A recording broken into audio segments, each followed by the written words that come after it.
কালকে একটা ভিডিও দেখলাম, কবরে লাশ রাখার পরে ভিতর থেকে লাশের যে আওয়াজ আসতেছে, একজন আলেম এভাবে নিচে কবরে গিয়ে তাকে দোয়া পরে পরে চেষ্টা করতেছে একটু শান্ত করার। লাশের ভয়ঙ্কর আওয়াজ।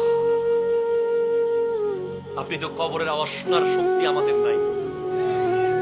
কবরের আওয়াজ আমার নবী শুনেছেন, এজন্য আমার নবী বলে গেছেন কবর 10টা বাক্য বলে বলে ডাকে প্রতিদিন।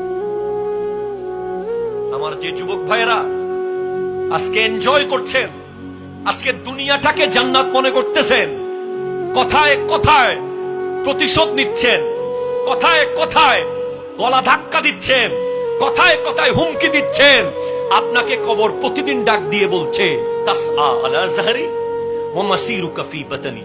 আমার উপরে দৌড়াদৌড়ি করতেছিস, আমার পেটে তোকে আসতে হবে। একটু লাইট চলে গেলে আমরা পাগল হয়ে যাচ্ছি। বিদ্যুতের জন্য আন্দোলন হচ্ছে, আর কবরে বিদ্যুৎ কই? কোথায় বিদ্যুৎ? কবরের লাইট হলো আমার নবী, কবরের বাতি হলো আমার নবী, কবরের সাথী আমার নবী, কবরের প্রশান্তি আমার নবী, কবরের বন্ধু আমার নবী, কবরের যিনি বুকে টেনে নেবেন তিনি আমার নবী।